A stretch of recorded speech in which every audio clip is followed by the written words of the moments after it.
नमस्कार बच्चों, स्वागत आप सभी का Shri Shyam group of education के यूट्यूब चैनल पर। मैं विकास शर्मा आपको प्लस टू की फिजिक्स करवा रहा हूँ। ठीक है, तो पहले अपने प्लस टू की फिजिक्स पढ़ रहे हैं और इसके अंदर अपना जो टॉपिक है वो है भंवर धाराएं।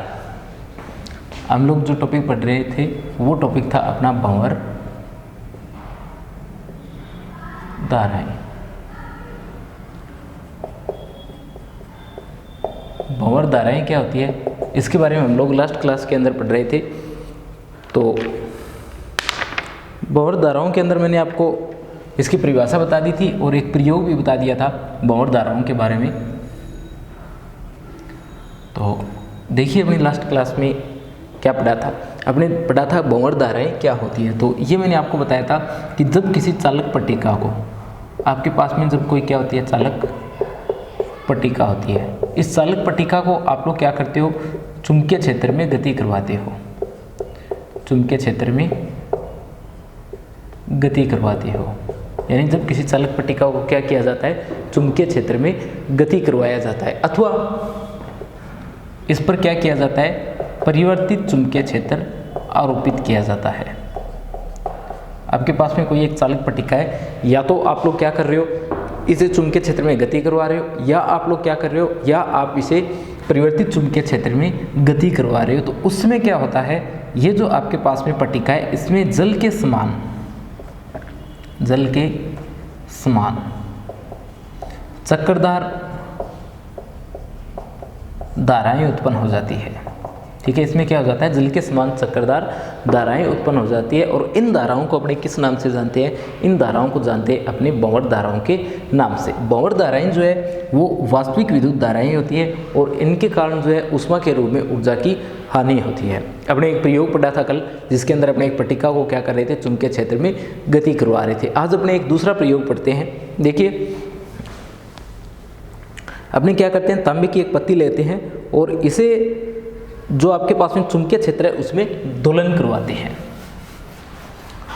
जो भंवर धाराएं हैं इनके लिए प्रयोग सेकंड पढ़ रहे हैं। अपने क्या करते हैं, दूसरा प्रयोग करते हैं, प्रयोग सेकंड। इसके अंदर देखिए क्या करते हैं, अपने एक चालक जो तांबे की पट्टिका है उस पट्टिका को लेते हैं और इसे क्या करवाते हैं, चुंबकीय क्षेत्र के अंदर गति करवाते हैं। जैसे आपके पास में चुंबकीय क्षेत्र है N और S जो है इसमें अपने चुंबकीय क्षेत्र लेते हैं, N और S जो आपका क्या है, चुंबकीय क्षेत्र है। इस तरफ N लेते हैं, N, और दूसरी तरफ अपने क्या करते हैं, S को लेते हैं।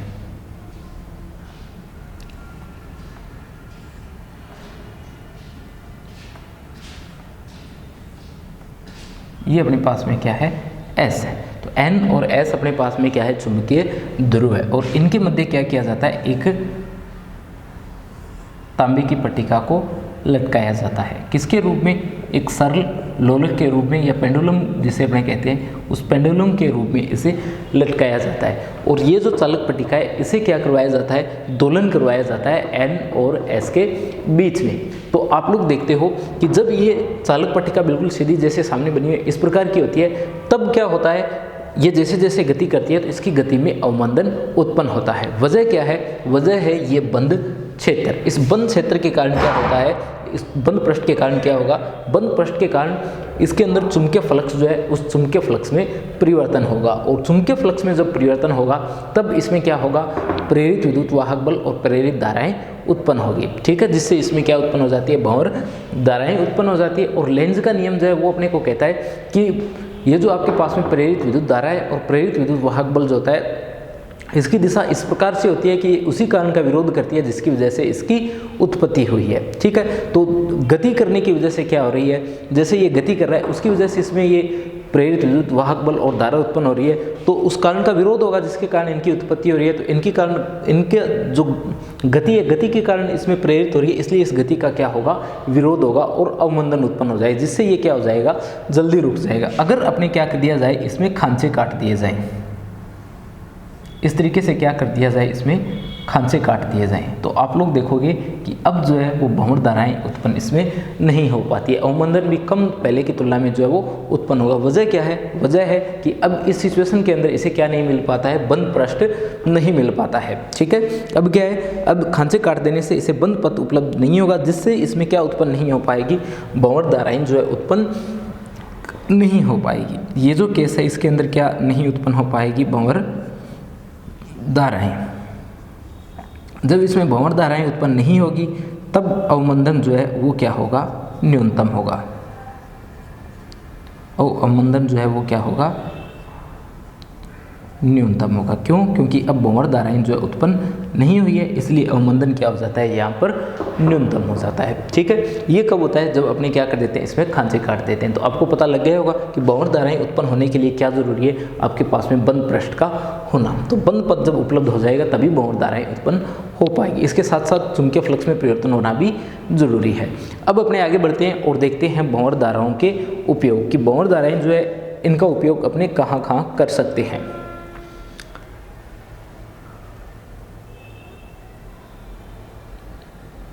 अब देखिए उपयोग इसके, भंवर धाराओं के उपयोग, भंवर धाराओं के उपयोग, और इसके अंदर जो फर्स्ट उपयोग आता है वो आता है रुद्धदोल धारामापी में। रुद्धदोल धारामापी में। ठीक है, तो जो रुद्धदोल धारामापी होती है इसमें अपने भंवर धाराओं का उपयोग होता है। कैसे होता है? देखिए, जैसे आपके पास में कौन सा धारामापी होता है? जो चल कुंडली धारामापी होता है। आपके पास में कौन सा धारामापी होता है? चल कुंडली धारामापी होता है। तो इसके अंदर क्या होता है कि जैसे ही इसमें विद्युत धारा प्रवाहित की जाती है, जैसे ही आप लोग इसमें धारा प्रवाहित करते हो तो इसकी कुंडली जो है उसमें क्या उत्पन्न होता है? तो इसकी कुंडली में विक्षेप उत्पन्न होता है। इसकी जो कुंडली है उसमें क्या उत्पन्न हो जाता है? विक्षेप उत्पन्न हो जाता है। और इसके विक्षेप, ये विक्षेप जो धारा के समानुपाती होता है, ऐसा हम लोग पढ़ चुके हैं। तो अब क्या होगा? तो अब इसे साम्य अवस्था में आने में थोड़ा समय लगेगा। यानी साम्य, जब अधिक धारा प्रवाहित करोगे तो विक्षेप भी अधिक आएगा, जिससे साम्य अवस्था प्राप्त होने में इसे क्या लगेगा? समय लगेगा।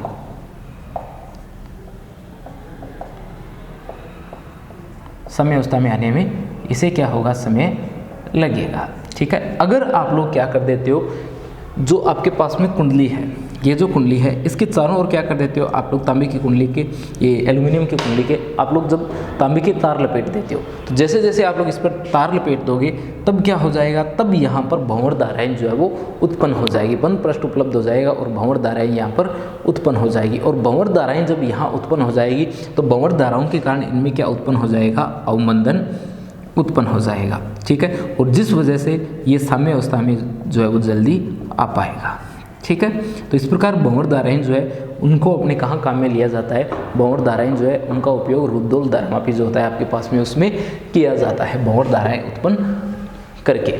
सेकंड आपके पास में आता है विद्युत रेलगाड़ियों के ब्रेक बनाने में। आगे देखिए, सेकंड आता है विद्युत रेलगाड़ियों के, विद्युत रेलगाड़ी के ब्रेक बनाने में। तो जो विद्युत रेलगाड़ी होती है उनके ब्रेक बनाने के लिए भी अपने किसका उपयोग किया जाता है? भंवर धाराओं का उपयोग किया जाता है। कैसे? देखिए, गाड़ी के जो पहिए होते हैं उनका संपर्क किसके साथ में होता है? तो उनका संपर्क होता है धात्विक ड्रम के साथ में। यानी आपने देखा भी होगा कि जो विद्युत रेलगाड़ियाँ होती है उनमें क्या लगे होते हैं? धात्विक ड्रम लगे हुए होते हैं। और जैसे जैसे रेलगाड़ी गति करती है तो रेलगाड़ी के पहिए जो है वो जब गति करते हैं तो उस पहिए की गति के साथ साथ वो जो ड्रम है वो भी क्या करते हैं? लगातार गति करते हैं। ठीक है, वो भी क्या करते हैं? धात्विक ड्रम जो है वो गाड़ी के साथ साथ गति करते हैं। जब क्या किया जाता है?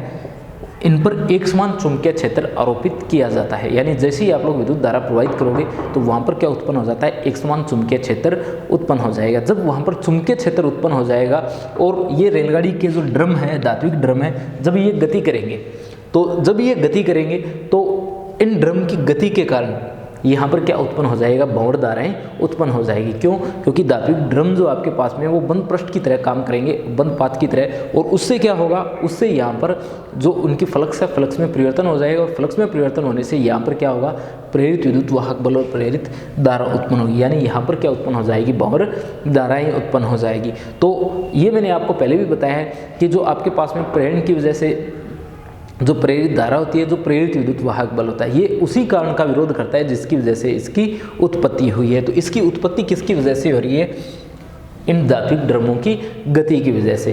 तो जैसे ही आप लोग चुंबकीय क्षेत्र इसमें आरोपित करोगे तब यहाँ भंवर धाराएं उत्पन्न हो जाएगी, और भंवर धाराएं जैसे ही उत्पन्न होगी तो ये जो टायर है, ये जो धात्विक ड्रम है, इनमें क्या उत्पन्न हो जाएगा, अवमंदन उत्पन्न हो जाएगा। ठीक है, इनमें क्या हो जाएगा, अवमंदन उत्पन्न हो जाएगा। और धात्विक ड्रम किसके साथ में जुड़े हुए हैं, गाड़ी के पहियों के साथ में जुड़े हुए हैं। तो धात्विक ड्रम जब धीरे धीरे स्पीड से अचानक क्या हो जाएंगे, धीरे हो जाएंगे, और उसके साथ साथ जो गाड़ी के पहिए वो भी क्या हो जाएंगे, धीरे हो जाएंगे। तो इस प्रकार जो विद्युत गाड़ियाँ हैं उनमें क्या बनाया जाता है, भंवर धाराओं का उपयोग करके इनके ब्रेक जो है वो बनाए जाते हैं। आगे देखिए अपने इसमें तीसरा आता है ऊष्मापारीय उपचार में। ऊष्मापारीय उपचार जो है उसमें अपने क्या किया जाता है, काम में लिया जाता है। ऊष्मापारीय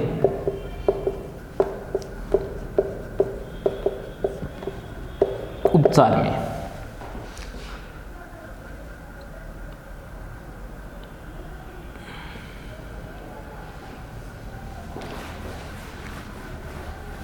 देखिए इसमें किस प्रकार से अपने काम में लेते हैं इसे।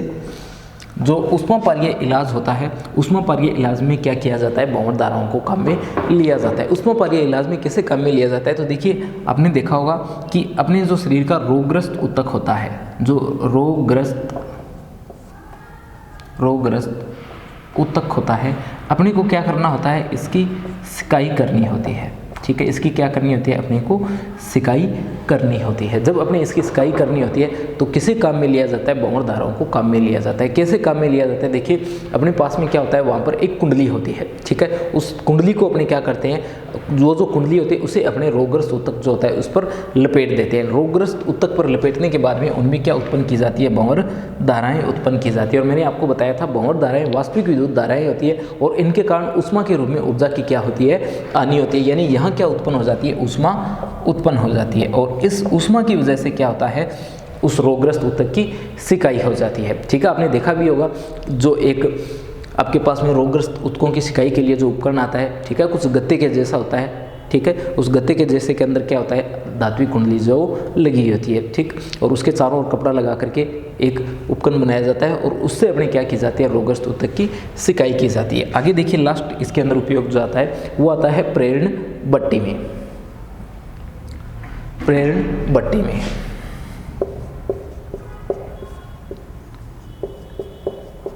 देखिए प्रेरण भट्टी जो होती है,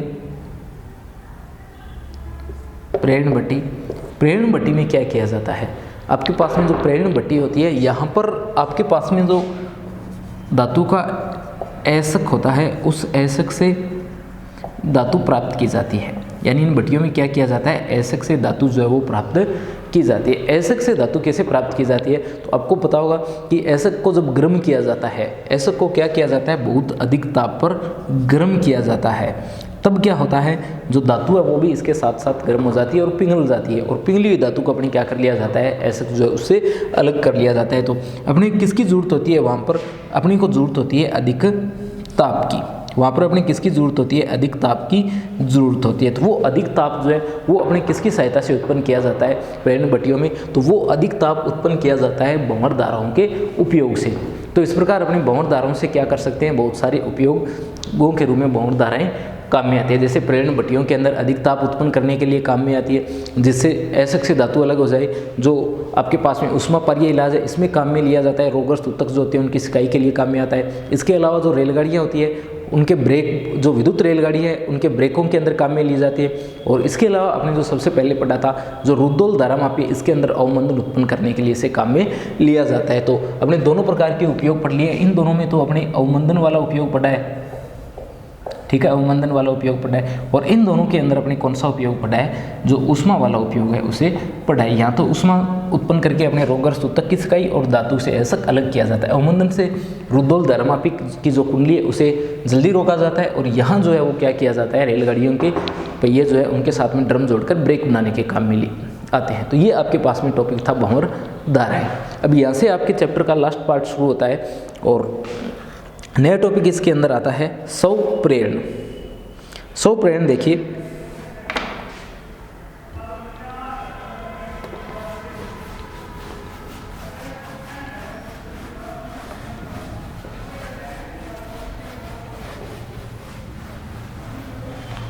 देखिए स्वप्रेरण,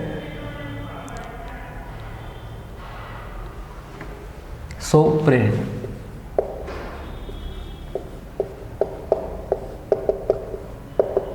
यहाँ से दो टॉपिक आपके बचते हैं, एक स्वप्रेरण और एक अन्योन्य प्रेरण।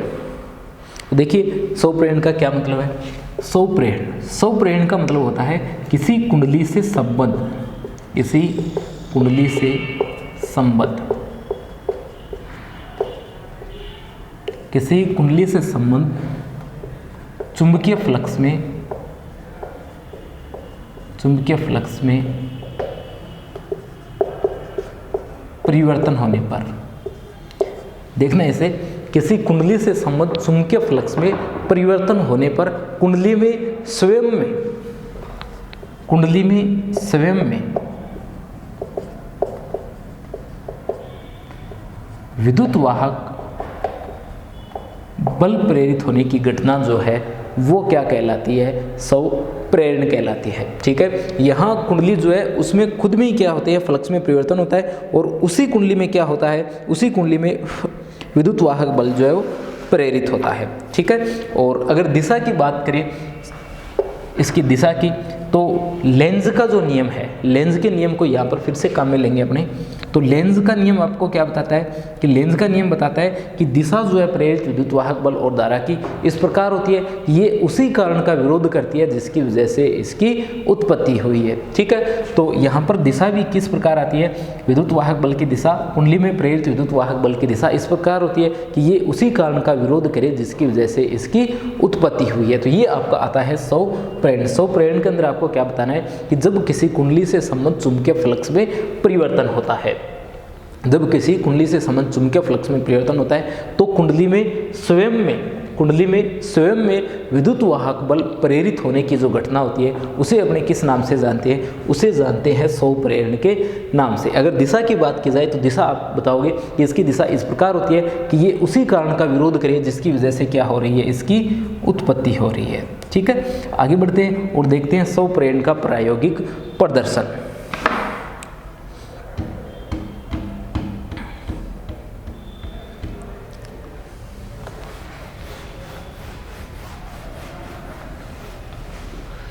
इसके अंदर 3 डायग्राम अपने बनाएंगे।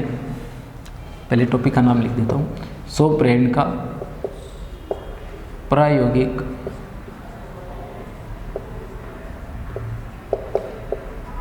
प्रदर्शन। ठीक है, टॉपिक अपना क्या है, स्वप्रेरण का प्रायोगिक प्रदर्शन। इसके अंदर अपने क्या करेंगे, इस तरीके से कुंडली बनाएंगे और इसके साथ में जोड़ देंगे एक बैटरी और यहाँ लगा देते हैं एक कुंजी। लगा दी एक कुंजी, ये कुंजी के है। और जब अपने क्या किया जाता है, यहाँ पर किसी भी कुंजी को आप लोग नहीं लगाते हो, यानी इस परिपथ के अंदर जब इस कुंजी को नहीं लगाया जाता है तब परिपथ में से कोई भी धारा जो है वो प्रवाहित नहीं होती है। जब कुंडली में से कोई भी धारा प्रवाहित नहीं होती है तब क्या होगा, तब इसमें कोई भी विद्युत वाहक बल उत्पन्न नहीं होगा, ना ही कोई प्रेरित धारा उत्पन्न होगी। परंतु जब क्या होता है, जब अपने यहाँ पर कुंजी लगा देते हैं, यहाँ लिखता हूँ मैं कुंजी लगाने पर। ठीक है, यहाँ आ जाता है कुंजी लगाने पर, यानी जब आप लोग क्या कर देते हो, कुंजी जो है इसे जोड़ देते हो। तो जैसे ही आप लोग यहाँ पर कुंजी को जोड़ोगे तब यहाँ से क्या होती है, इसमें धारा जो है वो प्रवाहित होती है। कुंजी लगाने पर प्लस से माइनस की ओर धारा प्रवाहित होगी, तो प्लस से जाएगी इस तरीके से यहाँ पहुँचेगी और उसके बाद में पहुँचेगी यहाँ।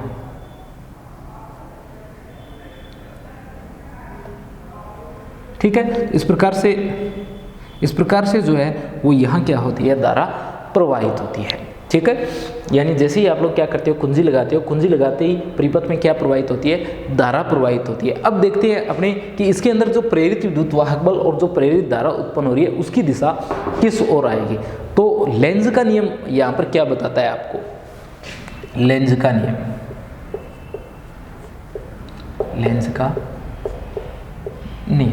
लेंज का नियम आपको बताता है कि जो प्रेरित विद्युत धारा होती है या जो प्रेरित विद्युत वाहक बल होता है उसकी दिशा इस प्रकार होती है कि ये उसी कारण का विरोध करे जिसकी वजह से इसकी उत्पत्ति हो रही है। तो ये जो कुंडली यहाँ पर लगी हुई है इसके अंदर प्रेरित विद्युत वाहक बल और प्रेरित धारा उत्पन्न हो रही है, किस वजह से, स्व प्रेरण की वजह से। और उसकी दिशा किस प्रकार आएगी, ये उसी कारण का विरोध करे जिसकी वजह से इसकी उत्पत्ति हो रही है। तो इसकी उत्पत्ति की वजह क्या है, इसकी उत्पत्ति की वजह है धारा का मान 0 से I तक बढ़ना, ठीक है। जो यहाँ पर स्व प्रेरण की वजह से जो प्रेरित धारा उत्पन्न हो रही है, उस प्रेरित धारा उत्पन्न होने की वजह क्या है, तो उस प्रेरित धारा के उत्पन्न होने की वजह है धारा का मान 0 से I तक बढ़ना।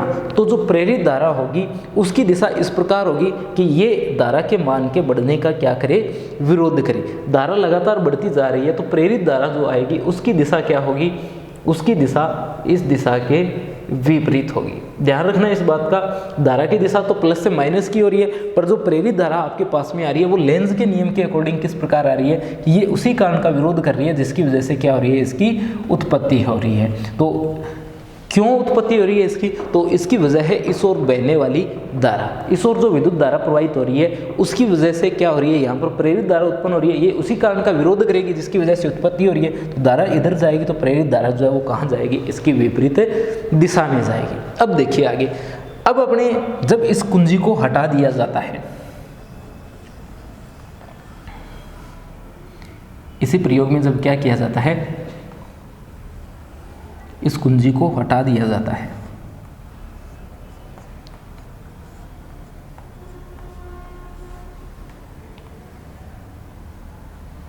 कुंजी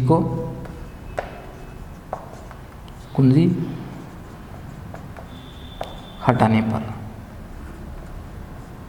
तो कुंजी हटाने पर जैसे ही आपने कुंजी को हटाते हो, धारा का मान, धारा की बात करें जो धारा प्रवाहित हो रही है उसका मान कहाँ से कहाँ तक जाएगा, I से 0 तक जाएगा, क्योंकि यहाँ धारा का मान अधिकतम I तक पहुँच गया। जैसे ही आप लोग कुंजी को हटाते हो धारा का मान I से फिर से कितना हो जाएगा, 0 हो जाएगा। धारा का मान अधिकतम I से कितना हो रहा है, यहाँ 0 हो रहा है, ठीक है। तो अब जो प्रेरित धारा होगी वो लेंज के नियम के अकॉर्डिंग, जो लेंज का नियम है उसके अनुसार जो प्रेरित धारा होगी उसकी दिशा किस प्रकार होगी कि ये उस कारण का विरोध करे जिसकी वजह से उत्पत्ति हो रही है। यहाँ स्व प्रेरण जो है उसकी वजह से प्रेरित होने वाली धारा की उत्पत्ति का कारण क्या है, उसकी उत्पत्ति का कारण है धारा का मान I से 0 होना। यानी परिपथ में जो धारा कम हो रही है उसकी वजह से क्या हो रही है, जो प्रेरित धारा है उसकी उत्पत्ति हो रही है। तो प्रेरित धारा क्या करेगी, जो कम होने वाला मान है उसे फिर से बढ़ाने की कोशिश करेगी, ठीक है।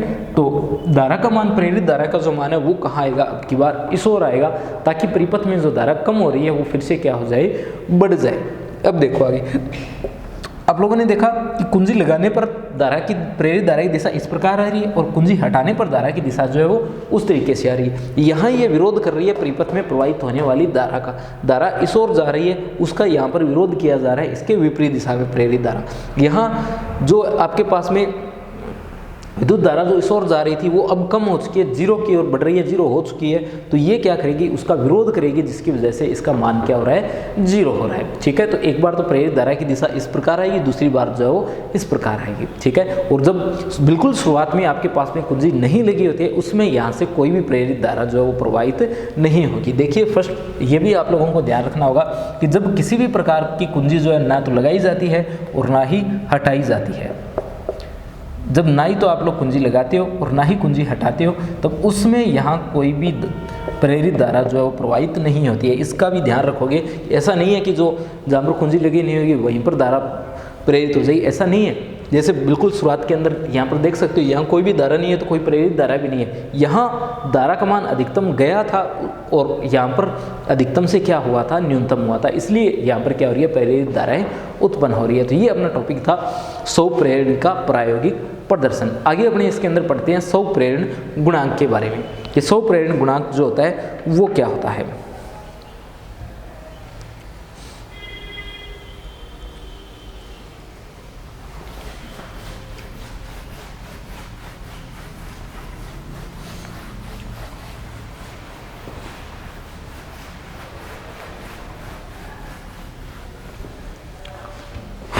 अपना टॉपिक आता है स्वप्रेरण गुणांक। स्वप्रेरण गुणांक या स्वप्रेरकत्व।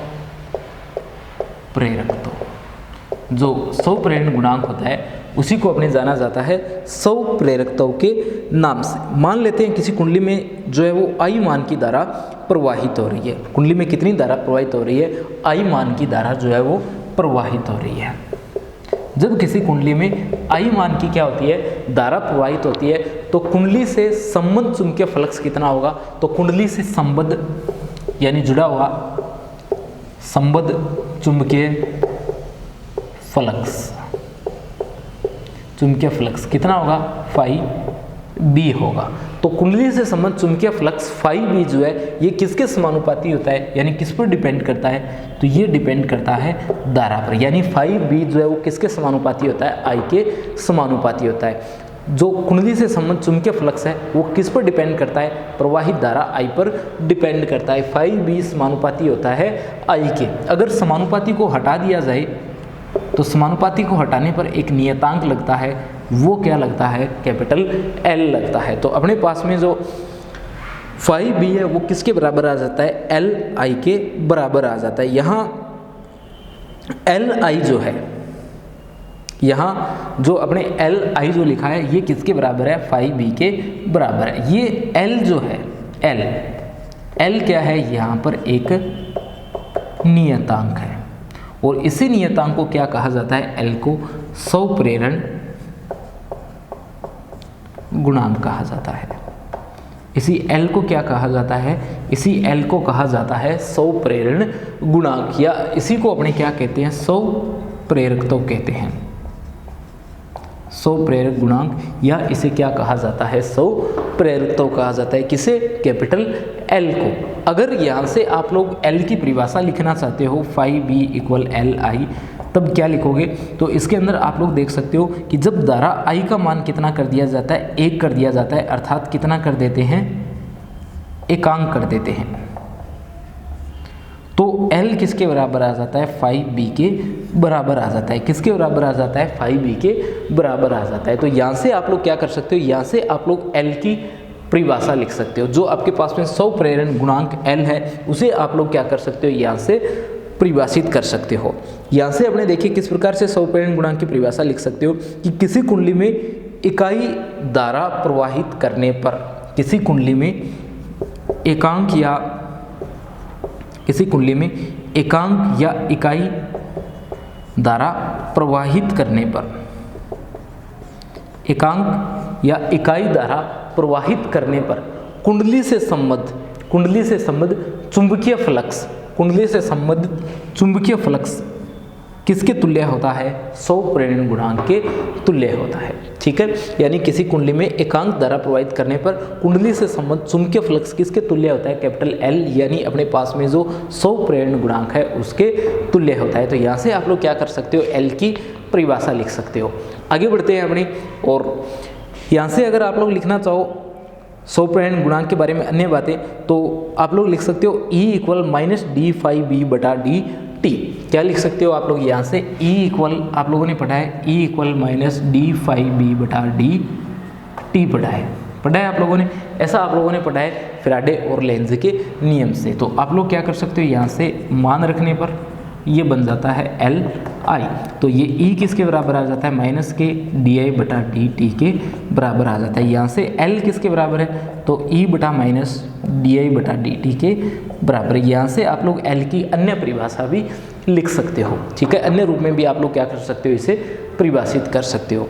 तो या तो आप लोग इसे इस प्रकार से परिभाषित कर सकते हो, या आप इसे इस प्रकार भी परिभाषित कर सकते हो कि जो di/dt है, di/dt जो है वो क्या हो, 1 हो, और L जो है वो किसके बराबर हो, E के परिमाण के बराबर होगा।